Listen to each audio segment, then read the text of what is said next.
It is a Varus first pick. Do you like that? I would personally rather play the Varus side of no matter what matchup this is going to be. Yeah. I'm guessing it's going to be Senna TK or Senna Nautilus. Perhaps a Siri, if that's what C9 feels is the best way to play, like a hyper scaring. Smolder probably ignored in this draft as well, right? Absolutely. Yeah, because I feel the same way where I'm like, I'm a lot more concerned about Team Liquid being able to pick the Varus with the Kalista ban. Yeah. How willing you were to play against Ziggs overall, and the problems I don't think this game was necessarily Ziggs. Like, this just seems like you're now just opting to take the losing side of a matchup from bot side now. Yeah, but also the Ziggs, as we talked about, is so strong apparently that they think they should take a worse matchup in the bot lane just to ban the Ziggs, right? Yeah. This is where your player prowess actually gives you an advantage in draft. I think he just goes Azael now. He's like, yeah. AP draft is very simple. It's Talia, banned, okay, go 6, all 2 banned, and now let's go on Soul. So what happens when all of those 3 are banned. He might just go Orianna as well. I know it's not a super signature champion for him, but it is something he's put a lot of games into, so he does have some options here. Yeah, I think she also just usually gives you flexibility around draft. She fits into a lot of different styles of composition. The thing I'm super curious about is what C9 are going to pick up for JoJo, because obviously they went Senna. They opted to go for the Lee Sin, which has become a much more high prio pick throughout these playoffs. But JoJo has typically gone to the Yone, which is something that TL did ban in the first one. But I am really curious to see what they're going to stick JoJo on, as I assume it'll be the Tahm Kench coming through, and then we see the Volibear coming out for TL. I hope for his sake that he picks something like Hwei or Orianna on 4 in this game instead of picking something like Yeon into the Nautilus. It's going to be hard. They're also very heavily physical damage right now, and top lane doesn't have damage champs that do max damage. Besides Rumble, I guess.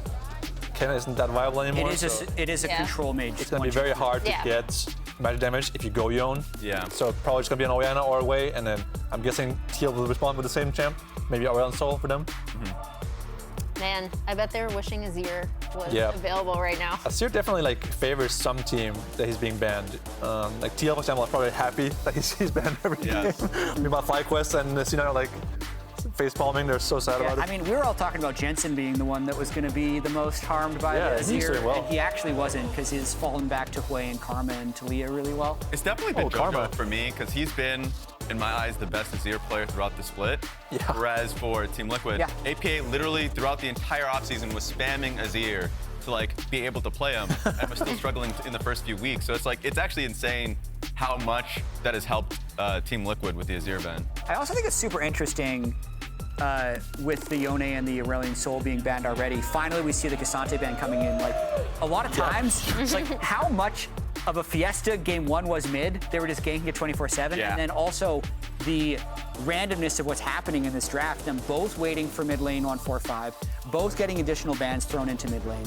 And it almost feels like top lane is an afterthought. Yeah, This draft. absolutely. Even though if we're looking at like a FlyQuest series or something, we'd be thinking about Whippo's 5 pick, but there's another mid lane ban in JoJo. I think it's going to be Karma, Orianna for JoJo probably. Maybe a Renekton pick up for Fudge. Cassante is banned this game. Yeah. No, Renekton. This is more of a takeaway, I feel like, because Fudge has played champs like TF against Renekton. Yeah. It was banned last game as well. But they might think that just taking this away from Impact, forcing him to play something like maybe Gragas or something, is better. It's an option for the Volibear to just go top lane. That is true. Ripple Classic. They flexed this before too. So that's something I would still expect it to be Volibear mid, but they could Jack's always top. They can go Not Jack's bad as top. well. Maybe Impact has Poppy played that jungle. before. That's also something I think Impact is really comfortable playing as well. Impact probably won't play the carries like TF, like Fudge would, but he would probably play something like Jax or Volibear or Gragas perhaps. I mean, Probably Gragas, I'm guessing. are they blind picking Tristana mid? They are blind picking Tristana, yeah. Yeah, okay. Which means they need AP damage, which is Rumble. I actually like that. Yeah, I agree. Okay. This is probably Rumble's best matchup top, most common matchup. Yeah. It's the Renekton matchup. I feel like C9 could have just picked their control mage on 4. If they're gonna pick it in Tristana anyway. Yeah. But the outcome is the same. At the very least, I think that Tristana allowed him to pick between Orianna and Hwei. I think if it was, I just kind of see Trist as the pick. I haven't honestly seen Tristan and Hwei very much at all. Yeah, I just feel like they could have given Fudge counter pick and had him play something like Twisted Fate or another carry champ into the Renekton. Perhaps Gragas top would have been good as well. Yeah. Because I don't think Jojopyun needs counter pick in this matchup. to get a good pick anyway. Who do you think wins this game? I will say I think C9's draft is good, so I'll say C9. All right, let's see if that ends up being true. Casters, take it away. All right, thank you very much, Lounge. Welcome back, everybody. It's time for game number 2. Things looking a little bit different here. The 2 iconic champions for APA, the Aurelion Sol and the Ziggs, both banned out in this draft, so we'll have to see how he does on that Tristana. Exactly, and this is something that has been talked about so much in the community. Everyone is like, APA so good on these 2 champs. And then the next obvious question becomes, well, why aren't they getting banned, right? Yeah. And the answer from Cloud9 was, well, the TL bot lane is too good. You can't actually spend all these bans on mid lane and expect to be able to take down that bot lane. This time, though, when TL lets mid pick drop to second round, they have the additional bans to spend on him. They throw a couple towards him, and we're gonna see how he performs on the Trist. Yeah, we're gonna see how he performs on the Trist and how Jojo performs on his first Hwei game. Obviously, Hwei is their super new champion. So a lot of mid laners not quite, haven't used him in a pro game quite yet, but Jojo going to be the first pro Hwei game for himself. I would say I'm still really scared about what you just gave to TL's bottom lane, because everybody has been so complimentary of their laning phase, and the 2v2 kills has been plentiful, and now you just gave CoreJJ Nautilus. Nautilus is the sought after support champ. It is an engaged champ, which he is known for, and they've got a Volibear for early dives. And Yeon was looking so good, you know, when he was playing this on-hit Varus earlier in the playoffs, was such a carry threat for the squad. And I think they really rounded out the comp well, you know, bringing in this Impact Rumble. All right, as we're waiting for the minions to spawn, Raz is standing by for an interview with C9 coach Mithy. That's right, I got Mithy with me. Tough loss of the last game. Any adaptations you have off of that one? Anything you told your team coming out of that one? We misplayed tempo a little bit. We talked about it, but I mean, we have a different plan in this game in terms of like bot matchups, mid jungle matchups. So it's gonna be a different game. So yeah. Just specifically on this game, then, what win con do you have? Like, what do you want to see your team doing to be able to come out with a win here? Well, early game should be a little rough, and then once we start getting our ults, we should be having an easier time in fights if things don't go too bad. So I think it should be a pretty straightforward team comp to play. Yeah. Sweet, appreciate that. Send it straight back to the casters. Well, I mean, it sounds like he wants them basically playing safe in the early game. We'll see if they can survive in these early levels. Berserker very clearly aware of where TL would be in that brush and positioning to the left of Vulcan, so if anyone gets hooked, it's always going to be the TK. Important thing to also note, Yeon is on the same pick as last game, but it is lethal tempo this time around instead of the Comet, so as opposed to lethality, should be the DPS version of Varus instead. We'll have that front line of the farming Kench and that Renekton to have to punch through. Before we get into this, Umti had some words for Blaber after beating 100 Thieves last week. I think Inspired beats Blaber very a lot to me, to be honest. I think Blaber is a... I just like played with him a lot now, right? So I'm just being honest. Like, I don't think Blaber is a good player right now, because I feel Inspired is a very good jungler. So I think in the mind game, and he's playing the way Inspired is a very good jungler. So I think he's gonna beat Blaber. Yeah. Am I fine, right? Zoom in on this. Am I fine, Yeon? Inspired Ego's gonna go off the roof. Well, Umti predicted correctly, and Inspired did send Blaber down to the lower bracket and into the matchup that Umti wanted, and this is coming off of a pentakill for him. Let me remind you, to the position he's in now, he walked over the ward that was at Raptors. So Cloud9 saw, but couldn't really do anything about him stealing away that blue buff because the bottom lane was pushing.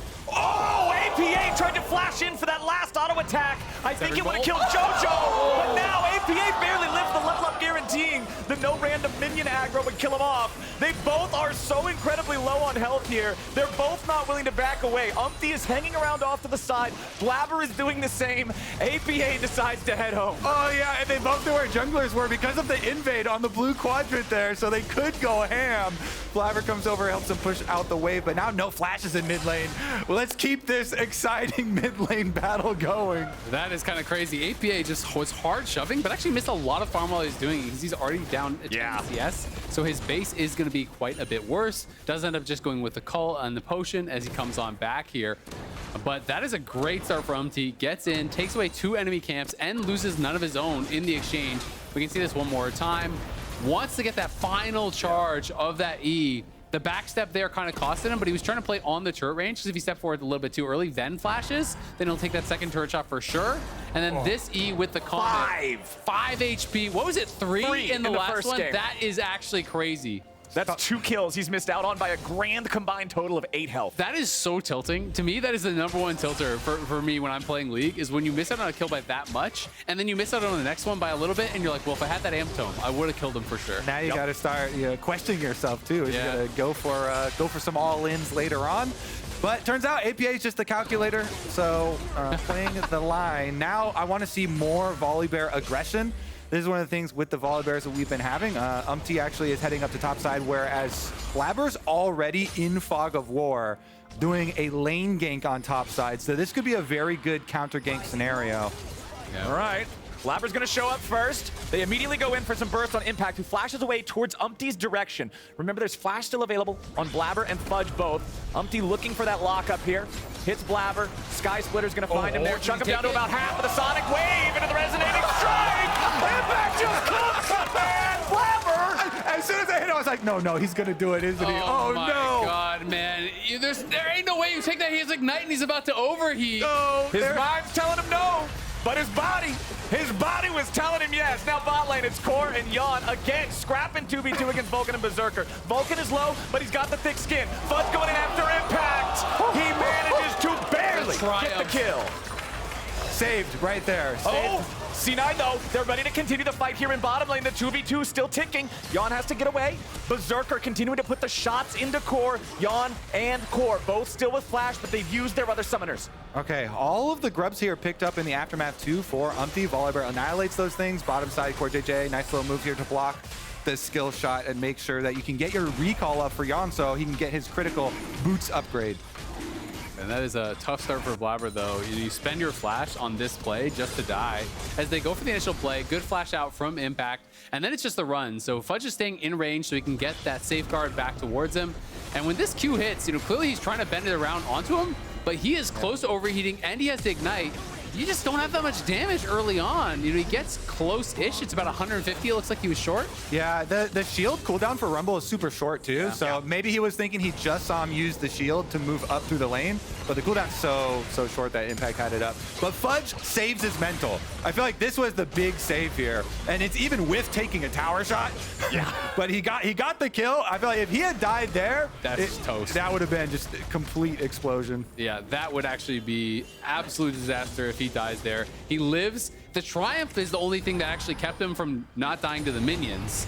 He is now 6, and he did rush towards that Hex Drinker, so going to be really strong in the 1v1. Of course, Impact, does get hurt pretty heavily if he gets ganked at this point, because he is not playing DP. If you can put him back, put him down on XP, Fudge can maybe take over there. That CS difference in top lane is massive, though. Plus 25 for Impact right now. Mid lane is telling a similar story. It's a plus 15, so not as bad, but it's Jojo taking command over APA in that one. As Umti is level 6 on the Volibear, he's invading the enemy jungle yet again. He can see that enemy blue buff is about to respawn. Remember that he claimed the first one already, so he and CoreJJ are feeling confident stepping up here. Jojo's coming, though.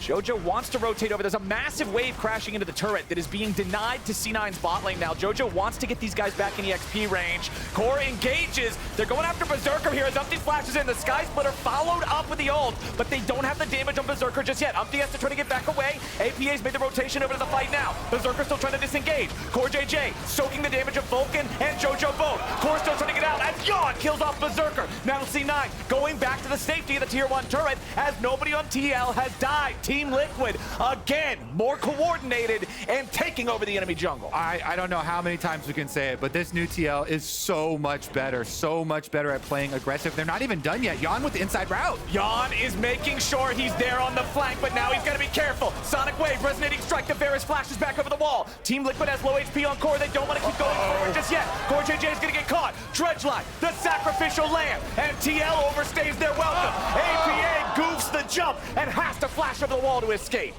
Yeah, APA just barely able to get out of there. Didn't have the distance on the rocket jump, flashes over the wall. This is insanity, but TL, they've talked about it. They're down to scrap. Fudge still has his ulti, so Impact cannot fully commit to this while he is silenced, but does have the ult and Ignite himself.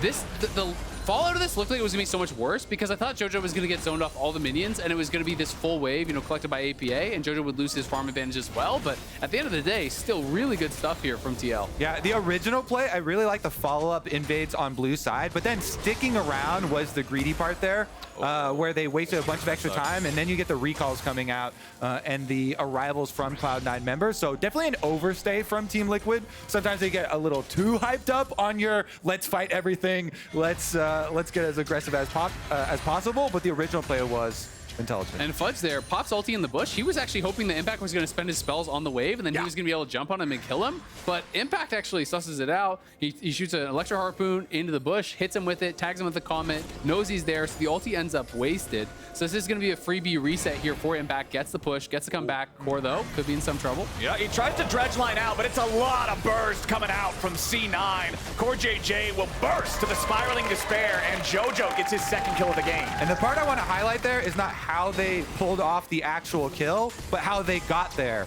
And it was Blaber and Berserker getting here first to the vision play. These control wards around mid lane, these pockets of vision around mid lane, you know that Core is going to come walk here. Blaber got there first with Berserker. They got their vision up. And so then it made the actual execution of that pick so easy.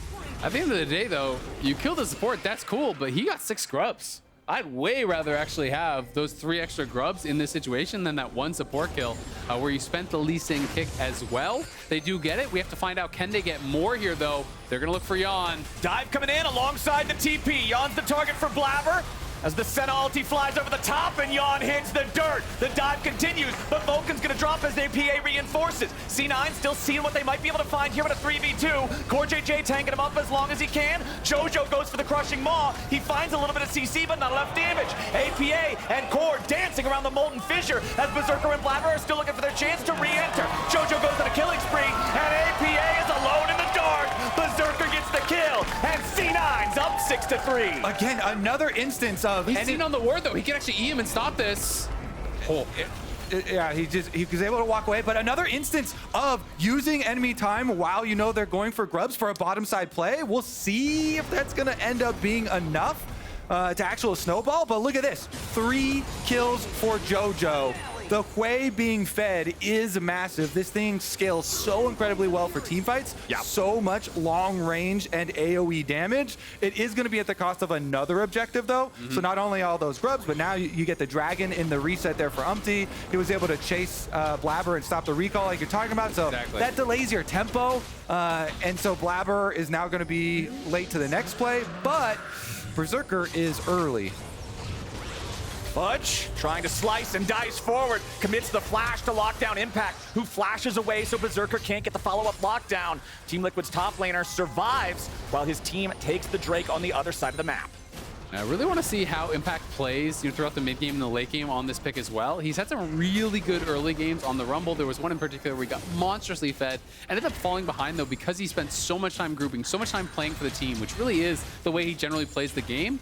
But when you're playing without TP and you constantly group, you can fall behind in levels, you can fall behind in farm. Yeah. And it's something that he has to be careful of and really needs to make sure that he's prioritizing his own game at times. All right, we got a fight in the jungle. Blaber going for the kick. Umti is knocked into the waiting arms of C9, and Blaber sets it up for the kill. 2-1 and 4 here in the Lee Sin as Yeon's in danger. The tongue finds him, and the rest of C9 ain't far behind. Yeon gets underneath the turret with 400 HP left. Blaber goes for the dive and kills Yeon through the flash. CoreJJ barely trying to escape here with a Spiraling Despair on him as Impact shows up to finish off Vulcan, at least getting 1 back for the side of Team Liquid.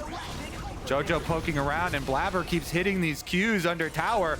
Regardless if they even get another kill here, they're going to force them off the tower into more turret plates. You see the Hex get used from Umti, though. We keep the action rolling here in the LCS, baby. I mean, both teams are down to scrap. Both teams have decided, no, we are not going to give anything up. If you're going to come fight us, we're going to not back off. We're going to go right at you. And it's nice to see a bit of a bounce back game here from the Cloud9 mid jungle. You know, you were kind of joking, oh, it's going to be all rel and, you know, tanks and whatnot. Blaber goes to Lee Sin. He has this horrible play on top side to start the game off, but it doesn't make him go back to being passive. He continues playing aggressive. He's paired up with Jojo, and they've gotten a ton done for the team. All right, only 12 kills here in a almost 14-minute game, though. Those are rookie numbers. We can pump those up. We need to get to at least a kill per minute to really live up to the action. This is a massive place for Cloud9 though, because you saw on the analyst test at the beginning of the day, they did a breakdown of Cloud9 gold leads and win-losses. They have a very low win rate if Jojo and Blaber are not ahead. Well, guess what? Those are the two players with a bunch of the kills for Cloud9 in this game, and they're going for an invade. Another fight's coming up as C9 puts all 5 men in the topside river. Umti engaging initially on the Fudge. They force out the Dominus. The Croc will drop, and Impact's taking the kill. Vulcan has to flash out as Team Liquid won't find any more here just yet. They got a lot of health still to work with. APA jumps in. They sidestep some of the CC coming out from C9. Vulcan still burning. Yeon goes in to kill him, and APA's ready to follow up. The shutdown on Jojo is massive. Team Liquid finds 3 for nothing, and Rift Herald's on the Rift. That is a huge fight there for Liquid. And just like that, the game was even. Now they're 2.5K up. They're about to grab the Herald, likely to take a tower off that as well. What a big swing in the game. Right before that fight, I was going to say it may be hyperbolic, but I feel like Jojo has made more impact in this game than the past 4 that he played put together. And then, right at that critical moment, he and 2 other Cloud9 players get caught. The lead for Team Liquid just explodes. You didn't even have to say it. You cursed them with your mind. Psychic Caster curse complete, as here's another look at how it went down. Yeah, all right. So on live, it showed that Vulcan had his ult, but he actually did not. That was incorrect. I checked in game, so this is correct. He did not have his ulti. If you were wondering why he didn't gobble up Fudge. And then as Cloud9 is retreating, they decide, hey, maybe we can actually stay around and find some sort of a fight. But that Chains of Corruption from Yeon gets the resets. APA piles forward, all of TL commit. Yeah, the chain spreading there to Jojo. Jojo got locked up on a Volibear E, and Umti just flashed to 100% him, deleting him. Thank you for the bounty, Team Liquid on top again. Hwei's only safety mechanism is you can't hit him. As soon as somebody breathes on him wrong or looks at him the wrong way, he dies. And that's why it's so critical that Tahm Kench had no ulti in that fight, right? You know, Tahm Kench couldn't save him. Jojo now in the side lane. Here we go.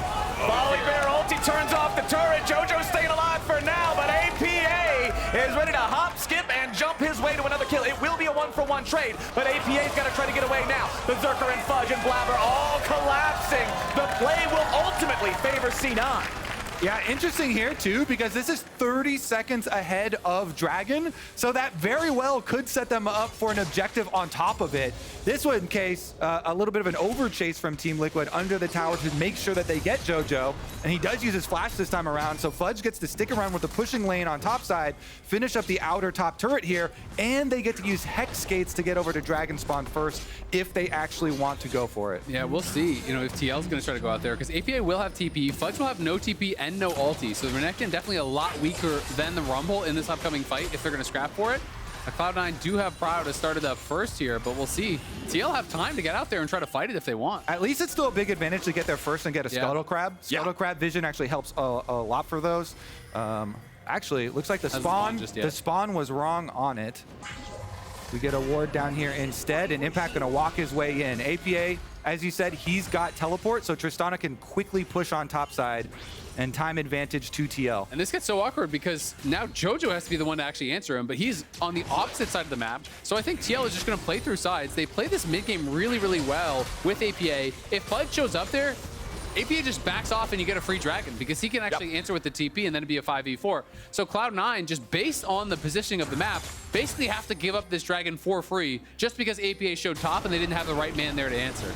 Nicely done from TL. They will secure their second Drake of the game. They will take an advantage in Drake count alongside the gold that they're still leading by almost 1,500. C9's going to take the opportunity to push down mid lane, but Team Liquid's coming in to try to cut them off. Berserker manages to get everybody else out of there with some of that mist to cover their escape, but the Rift Herald, earlier earned by Team Liquid, is summoned up in mid, and now things have been turned around. It is C9's mid lane tier 1 that will collapse first. I wanted to see them drive it and get their extra little Void Mites from having 6. They did drive it, but drive it after the card crash. He got in. It's like, all right, crash car at the side of the road, hop in. Yeah, just blows up. Doesn't really matter though. Again, just get back to your game plan. Tristana, side lane, push it out. APA, go ahead and get top side going.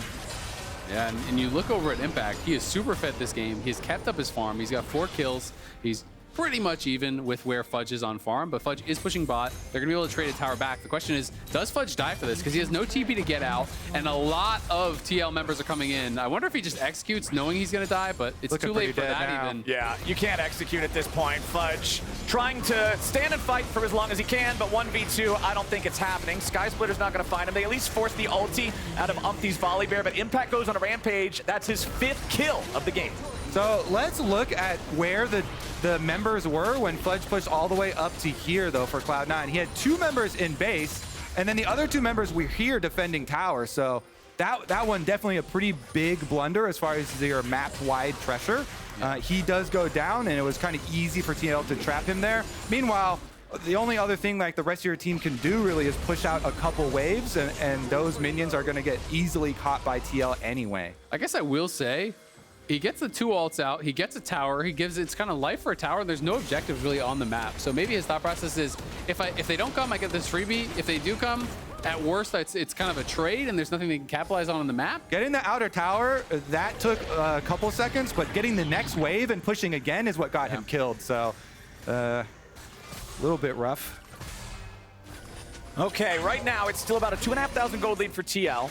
20 minutes into the game, so Baron's on the board. Remember, last game it was just about 21 minutes and 55 seconds. The TL claimed the first Baron, and I think both these teams have to be cognizant of the fact that we're almost at 1 kill per minute in this game so far. Anything could happen. Team Liquid invading the enemy jungle yet again. C9 trying to put down some vision, maintain control if they can. Cloud9 was sweating that they were about to dive Jojo right there. That was the TP from Vulcan, from mid lane to that top lane brush, because he clearly thought, I'm not going to be able to get here in time. I have to go immediately before they get there to be able to save him. TL just back off. They get that TP out for free, so not going to be too bothered about it. But APA is going to be showing on this bot wave, and we'll see if Cloud9 tries to do anything with it, because Fudge is roaming up to the team. They have 5 right now. I feel like Team Liquid really values taking those teleports away since they're down 1-3 in the count, but Blaber and Fudge are going to face check the brush. A nice equalizer in the middle of the fight as Vulcan tries to keep Blaber alive with a Devour. He gets him away for now. Umti's got to be careful as Berserker tries to fire back and find a kill. Team Liquid ain't going to grab anybody just quite yet as C9 disengages. Yeah, they are going to be able to back it off, but still, scary moment there for Cloud9. They did have the extra man. If APA was already there and didn't have TP in, that would have been kills for sure. Yawn now forced to flash out again. The crushing maw would have spelled his doom. Very important that Team Liquid AD carry now has neither one of his summoner spells. That was actually a kind of like secret OP play from Cloud9. They didn't have a lot of options, and they hard forced to get a teleport, and now in the repeat play, they got a flash out. So, well, it looked like, oh, it's kind of risky for them. They got 2 really big cooldown victories out of it. And they did have to blow Vulcan's flash, so Tahm Kench got a little bit dicey there, but honestly, at this point in the game, you kind of have to make those plays, because now the Varus has no summoner spells, so maybe they can find an opening. And what I was saying right before that fight, it's even more important because APA is the lone teleport on Team Liquid. As long as you get rid of that, you're severely impacting their macro play. Yeah, it's definitely a big deal, but at the same time, if Blaber took a little bit more damage and you die there, Baron's gone, and your game is pretty gone, so it's definitely a high-risk play. Face checking in that spot, but they were able to keep him safe with the Tahm Kench, and Cloud9 just wanting to continue playing through mid. APA shows top, he has no TP, so they have to force now. So it's up to TL to just try to clear out this wave, and that's why Impact is moving up to support the team, and he just about has Equalizer, so they're gonna get this tower top. We'll see if Impact just drops the Equalizer to defend here. Yep, that's gonna be the recipe for success. Dredgeline goes in and finds Vulcan. The Tahm Kench is the target here at the very start, but Fudge has made his teleport into the fight. Impact goes golden, and C9's ready to fire back. The flashback out from the Rumble. The damage is enough, and Jojo hits him from downtown. Team Liquid try to defend, but 4v5, it does not work. C9 can hard force the tier 1 turret now as APA split pushes up in the top lane. He'll claim the tier 2, but what's the follow-up from Cloud9? Pretty smart play here from Cloud9. They follow up by punishing that teleport that you talk about they don't have, and they're able to get the 4v5 that they want. This is the exact sequence that Cloud9 want when they were starting the other one. I don't think they want this, though. Well, they've got no idea. I think they just get this for free. Oh, somebody's got to go check there. I am seeing pings. I am seeing Cloud9 pings on the Baron pit. Oh, Fudge They're didn't trying to make their way over. They don't know, man. They're recalling. Oh, man. Team Liquid is about to pull off the heist here in game number 2. 23.5-minute Baron for Team Liquid. Man, that that is heartbreak for Cloud9, because previous to that, that series of plays really makes Cloud9 think, we could be right back in this. We got the dragon. We got a big shutdown for our Hwei mid lane. We took a tower there. Yeah, we lost one top, but we are feeling really good. After that, though, they lose Baron. You're feeling that less is good. Devastating, man. When you hear the roar of the Baron, you're feeling less good. You think this might be over, and then you start thinking that's 2-0. The series might be over. So focus up, focus up, lock in. Ooh, and APA is letting him know. Should have kept an eye on that one, but CoreJJ might have just got caught here in the enemy jungle. Equalizer to try to protect him. Vulcan's on the front line with a thick skin, but it might not be enough to protect him. APA finds a kill, but they'll trade him for impact. Now, where else is the fight? APA picks up another, and Blaber is down. Berserker flashes over the wall to escape Umti. The Sky Splitter hits him, but there's no follow-up here. It's a 2-for-1, favoring Team Liquid. They can get straight to pushing too here. Let's see, APA on the bottom side. There's a big follow-up play from him to actually chase down Blaber, because Blaber used everything, the flash kick there, to kick in impact, thinking that maybe if we take down this Fed Rumble for once, we have a chance at the fight. But a really good answer there as APA chased him then down and allows TL to use this Baron buff, because Cloud9 almost actually kind of nullified some of the pushing power that you would have got with Baron buff with the fight. But look at this. As he goes in and they get the kill here, it's trade kills, but APA already rocket jump after Blaber. He flashes to make sure they can get the kill, and then they force Berserkers as well. So TL will still be able to get a lot out of this Baron buff. Yeah, Cloud9, though, you can't blame him for taking that fight. When you're up against this Baron push, you kind of know the only way you're going to be able to stall them is actually by taking a fight, killing them off, getting them off the map. But TL now 4K in the lead here.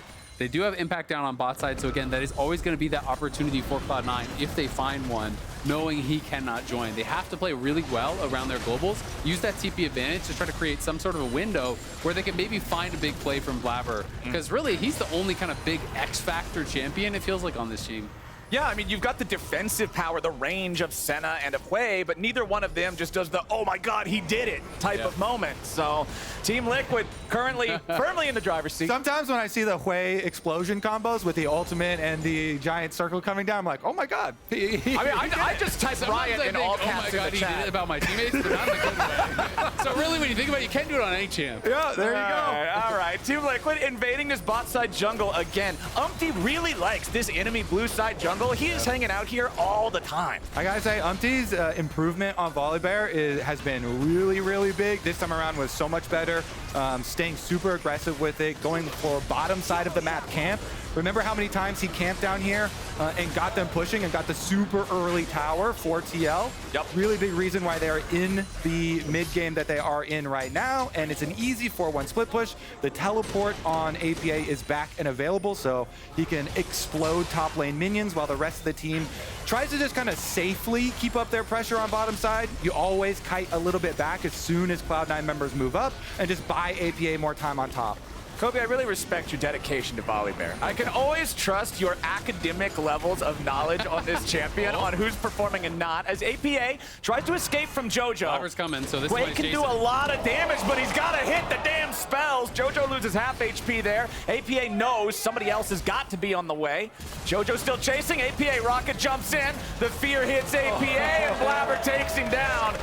No Buster shot is going to save you from the damage burst of the Lee, so nicely done from C9 to find that. Yeah, well played there. They knew the flash was down for APA because he spent it on Blaber on bot side.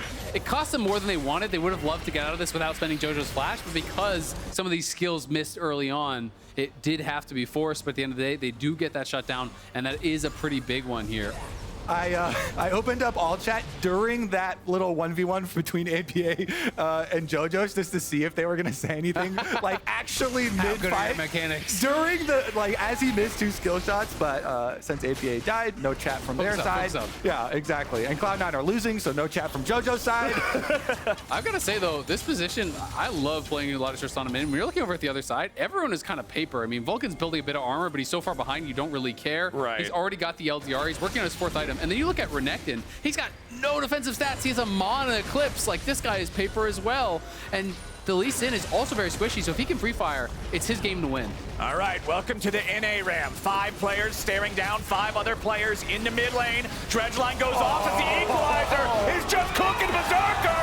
Umti goes in, he wants to try to kill him, but Berserker is still alive and Vulcan is not. Umti continuing to chase away the back line of C9. He might just die for it, but Fudge is gonna drop first. A double kill of an APA. Team Liquid's only gonna get the 2 kills for now, but they didn't lose a single man to do it. That was juicy, and Team Liquid finished up the objective afterwards. That equalizer from Impact absolutely ended the fight before it even began. It plus the Volibear E almost just killed Berserker. Berserker, if he was not Senna and was able to get out of that, then heal back up, would have been annihilated. Huge, huge fight there for TL. That is Dragon number 3. That is your Dragon Soul point.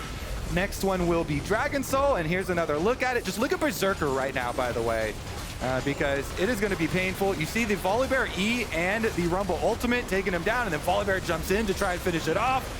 That is incredibly close. It allows the rest of Team Liquid to chase down the other 2 Cloud9 members, Vulcan and Fudge, both annihilated, while Umti was able to chase off the entire 3 rest of members of Cloud9. You can see the look on Fudge's face, on Mithy's face. It's starting to sink in that this game is probably over, and you are going to be having to try to pull off the reverse sweep here.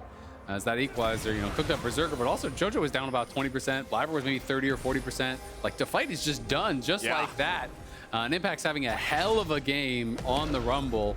And now TL, maybe 1 Baron, maybe 1 Dragon away from taking this and pushing themselves to match point. CoreJJ with the flash over the wall for the dredge line into the back line, and now Blaber's gonna get bursted before the fight even starts. Fudge the second target, and Team Liquid is taking no prisoners. APA goes on a killing spree, and Team Liquid goes on a victory march. APA misses out on the next kill because Berserker is protected by the mist, but TL, 5 men strong, going back for their second Baron of the game. Yeah, it's going to be an easy Baron for them as they're rolling over this whole series. Not even this game. If they win this one, it's already going to be elimination match next game for Cloud9. That is crazy. 8.4K gold lead here for TL. The Cloud9 super team was built for one reason, to dominate the LCS. It has not been their road, and they're looking up against it in this one as Core just finds the angle, Hex Flash over the wall, finds the hook. The instant Devour has to come out, and again, the Equalizer just feels like that's the end of the fight. Like, the Equalizer comes down, the Chains of Corruption land on a Blaber, Blaber's instantly dead. Fudge says, all right, we just gotta send it, tries to make something happen, but he can get nothing done. He's so squishy. At this point, it kind of feels like going through the motions. They're like, oh, we got to get something done. Spawns is getting ready to talk to his team. TL coaching staff, they know where this one is going. And honestly, it kind of felt like the Cloud9 members also know where it is going. Walking straight down there into the fog of war against Core. You know, there's a series of movies starring Denzel Washington called The Equalizer, where he's an old man who kicks ass and takes names. I'm starting to think Impact might just be Denzel Washington on this Rumble. Ever seen them in the same room at the same time? No, I never have. Perhaps could just be the same dude, because he is equalizing Cloud9 today in this series. Team Liquid up almost 9,000 gold, pushing 2 lanes of one. Now I want to see Impact in training day. And having him train up another top laner. TL, though, they're going to finish off the base. Topside inhibitor turret is down. Mid lane will be short to follow. Cloud9 trying to make something happen here as Fudge teleports out. Fudge wants the flank, but it ain't going to work. Team Liquid staying strong as floor. And now, goodbye to the Croc. Vulcan has to gobble him up. They're trying to get away. C9 on the full retreat as APA continues being a thorn in their side on the split push angle here with this Tristana. It's exactly what you said, Isaac. Nobody can stop him. They are all paper, and this man's looking like a pair of scissors. Team Liquid pushing down the mid lane now. The tier 3 turret will crumble immediately as C9 scrambles just to try to defend. Impact continues maintaining his position here in the front line, scaring him away with just a flame spitter. Team Liquid has super minions spawning in 2 separate lanes as C9 digs in for what could be the final team fight of game number 2. Nexus turrets under pressure. Team Liquid has the first one nearly already killed. C9 trying to decide when are they going to fight. Team Liquid, still no damage on these health bars. CoreJJ goes in. The turret immediately falls. Jojo dies instantly. And there's no hope for C9. Vulcan falls next. A double kill for Yeon. It's 3 dead C9 players, make it 4. Team Liquid's going to match point. Absolute domination. Game 1, game 2. TL wiped the floor with Cloud9. Cloud9 trying to come back with a different look, with a different comp, but it's the same result for TL. Better team fighting, better map play, advantages through side lanes, really well executed in the 5v5. Impact absolutely stood out in this one. as having so many great ultimates. This one is looking so scary for Cloud9. It is dire. You have 1 game left to save your season. If you don't win this series, you're not playing again till summer split. That's a